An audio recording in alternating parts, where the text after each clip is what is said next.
नमस्कार दोस्तों, मैं दिलीप कुमार उत्तम। आज हम बात करते हैं न्यू इकोनॉमिक पॉलिसी 1991 की।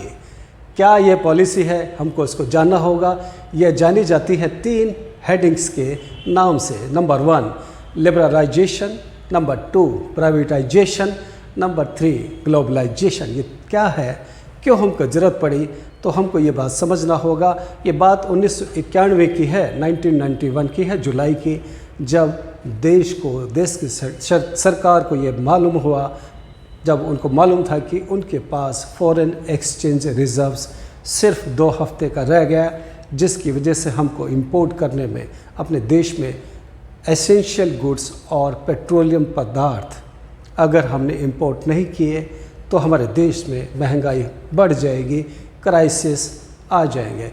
इस क्राइसिस से बचने के लिए सरकार को चिंता हुई कि उनके पास सिर्फ 15 दिन का फॉरेन एक्सचेंज रिज़र्व बचा है। इसके तहत सरकार ने अप्रोच किया IMF यानी कि इंटरनेशनल मॉनेटरी फंड को और वर्ल्ड बैंक को कि हमारे देश के अंदर इकोनॉमिक पॉलिसीज़ को रिफॉर्म करने के लिए हम तैयार हैं। लिहाजा IMF और वर्ल्ड बैंक ने $7 बिलियन लोन अप्रूव किया इंडियन गवर्नमेंट को, ताकि देश में रिफॉर्म्स आ सके। और इस रिफॉर्म्स की आड़ में IMF और वर्ल्ड बैंक ने कुछ कंडीशंस दी इंडियन गवर्नमेंट को, जैसे कि प्राइवेट सेक्टर्स के अंदर इन्वेस्टमेंट होना चाहिए, फॉरेन डायरेक्ट इन्वेस्टमेंट का, और सरकार अपनी ऑनरशिप को कम करे प्राइवेट सेक्टर के अंदर, जिसके तहत इंडियन गवर्नमेंट ने उनको यह अप्रूवल दिया है, यह वादा किया, और हमारे देश के अंदर $7 बिलियन का एक लोन अप्रूव हुआ, जिसके माध्यम से वह पैसा IMF और वर्ल्ड बैंक से हमारे देश के अंदर आया और हमारे देश के अंदर प्रोडक्शन के अंदर तरक्की हुई, हमारी GDP बढ़ी, लोगों को रोज़गार मिला, जिसके तहत हमारे देश ने तरक्की की। अब हमको ये समझना होगा कि हमको न्यू इकोनॉमिक पॉलिसी के लिए क्यों हमको ऐसा डिसीजन लेना पड़ा, जिससे IMF और वर्ल्ड बैंक से हमको ये पैसा लोन अप्रूव कराना पड़ा। तो हमको जाना होगा पिछले एक दशक में, जैसे 1980 के दशक में, 1980 का दशक इंडियन गवर्नमेंट के लिए बहुत अधिक आर्थिक मोर्चे पर खुशहाल नहीं था। सरकार की नीतियाँ फेल हो रही थी। इसके अंदर 2 रीजन बहुत इम्पॉर्टेंट थे। सरकार डेफिसिट बजट पेश कर रही थी और फिस्कल पॉलिसी लगातार फेल हो रही थी, जिसके अंदर टैक्सेशन और पब्लिक एक्सपेंडिचर बढ़ता जा रहा था। टैक्सेशन यानी कि डायरेक्ट टैक्स और इनडायरेक्ट टैक्स के रूप में लोगों को बहुत अधिक टैक्स लगा दिए गए थे और पब्लिक एक्सपेंडिचर ज़्यादा था, यानी कि इनकम सरकार की कम थी और एक्सपेंडिचर ज़्यादा था।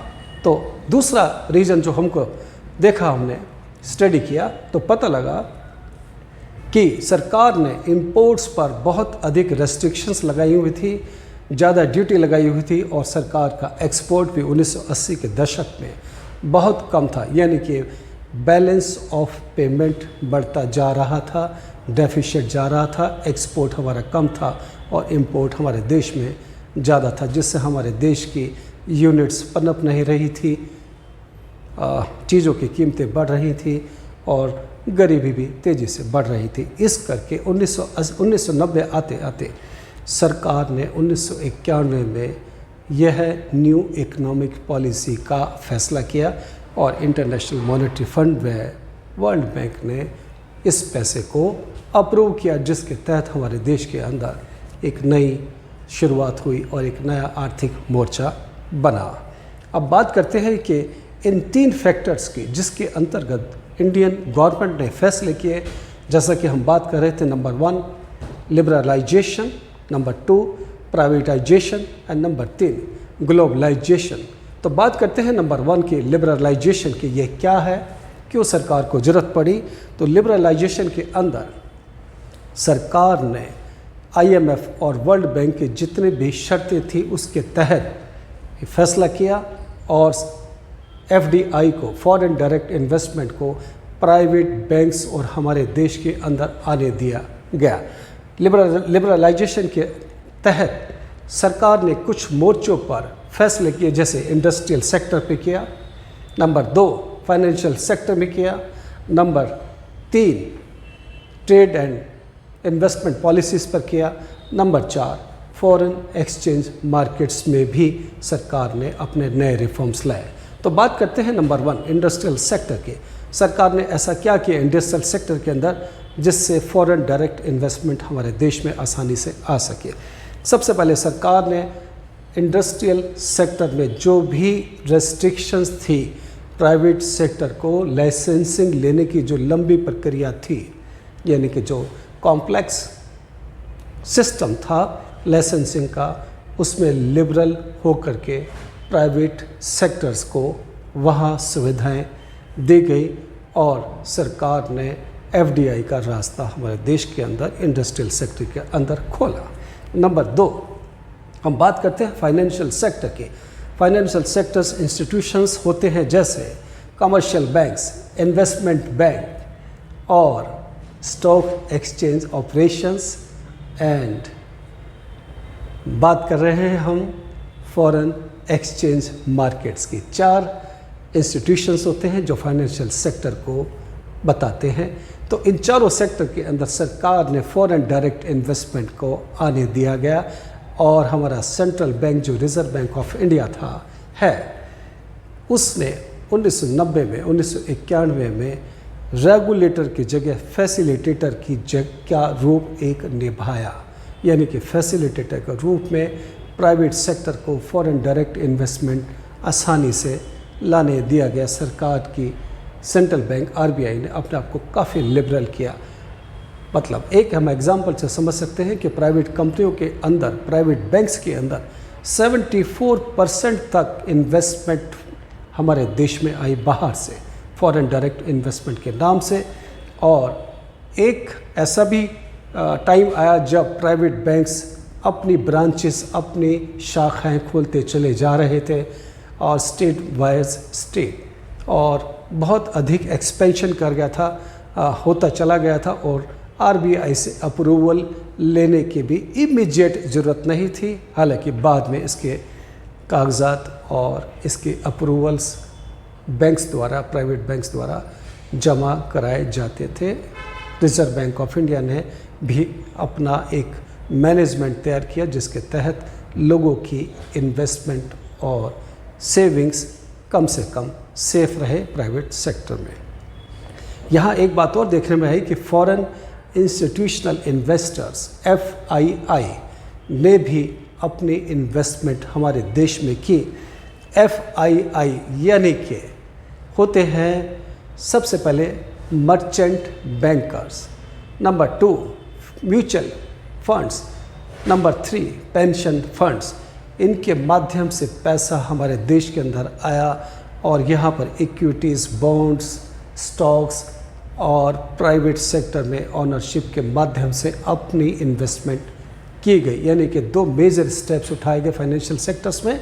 Number 1 FDI foreign direct investment, number 2 FII के माध्यम से, फॉरेन इंस्टीट्यूशनल इन्वेस्टर्स के माध्यम से। एक तीसरा रिफॉर्म जो सरकार ने किया वह किया फिस्कल पॉलिसी में। फिस्कल पॉलिसी से अभिप्राय है जब सरकार टैक्सेशन करती है डायरेक्ट और इनडायरेक्ट टैक्सेशन के नाम से और पब्लिक एक्सपेंडिचर के नाम से, यानी कि फिस्कल पॉलिसी में भी सरकार ने अपने आप को काफ़ी लिबरल किया, यानी कि डायरेक्ट टैक्स और इनडायरेक्ट टैक्स कम लगाना शुरू किया और इंडिविजुअल्स टैक्स को भी कम किया गया जो लोगों पर लगते हैं, जो नौकरी पेशा लोगों पर लगते हैं। दूसरा टैक्स किया गया कॉरपोरेट सेक्टर पे डायरेक्ट टैक्सेस और इनडायरेक्ट टैक्सेस जो कमोडिटीज़ पे लगते हैं एस एक्साइज ड्यूटीज़ के रूप में, वह कस्टम ड्यूटी के रूप में, उनको भी कम किया गया। साथ ही हमने देखा है कि सरकार ने अपनी फॉरेन एक्सचेंज मार्केट के तहत अपने रुपये की वैल्यू को डिवैल्यूड किया, यानी कि IMF और वर्ल्ड बैंक चाहता था कि हमारे देश के अंदर जो इन्वेस्टमेंट आ रही है वह रुपये की वैल्यू अगर कम हो जिससे उनका माल यहाँ अधिक आ सके, उनकी इन्वेस्टमेंट अधिक आ सके, और ऐसा हुआ भी। सरकार ने अपने रुपये को डिवैल्यूड किया। और एक ऐसा समय आया जब सरकार ने यह देखा कि रुपए की वैल्यू यानी कि फॉरेन एक्सचेंज रेट जो तय होते हैं वह मार्केट की डिमांड और सप्लाई फैक्टर के तहत ही फॉरेन एक्सचेंज रेट्स तय हो रहे थे। अब बात करते हैं लास्ट में ट्रेड एंड इन्वेस्टमेंट पॉलिसीज़ की।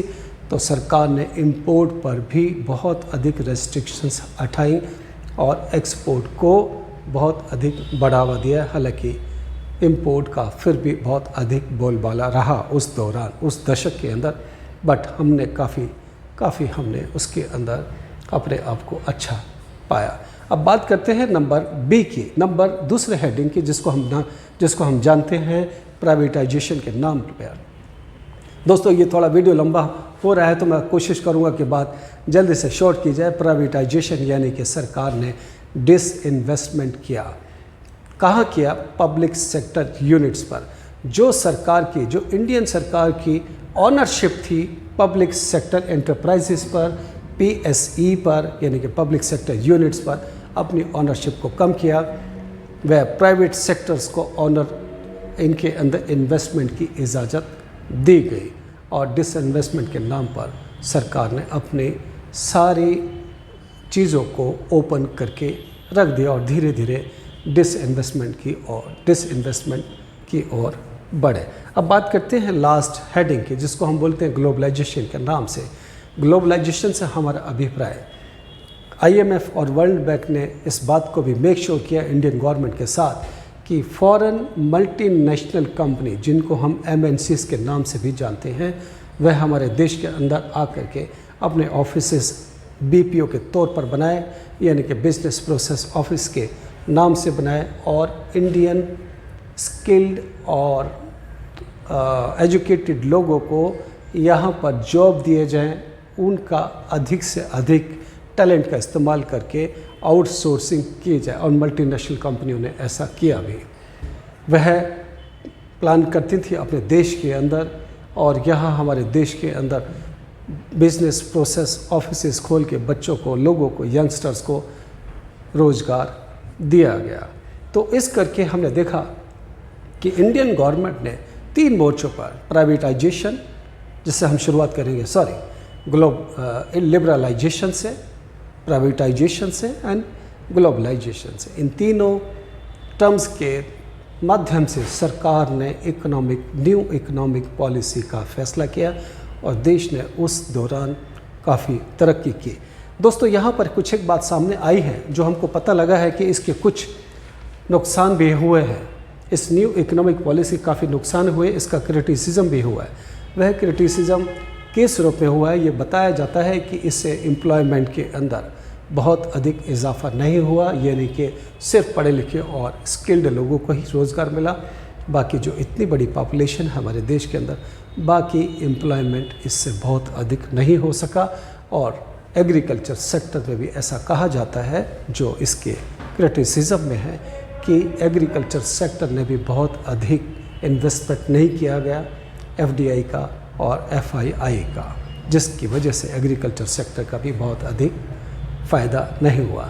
तो दोस्तों ये बात आज हमने की न्यू इकोनॉमिक पॉलिसी पर, जो 1991 में आई थी, जिसके तहत देश के अंदर एक नया आर्थिक युग शुरू हुआ और जिसको हम जानते हैं LPG के नाम से, यानी कि लिबरलाइजेशन, प्राइवेटाइजेशन और ग्लोबलाइजेशन के माध्यम से। तो ये था एक छोटा सा चैप्टर का ब्रीफ आइडिया। तो चलते हैं दोस्तों, मिलते हैं आपसे फिर एक नया किसी और टॉपिक के साथ। तब तक नमस्कार।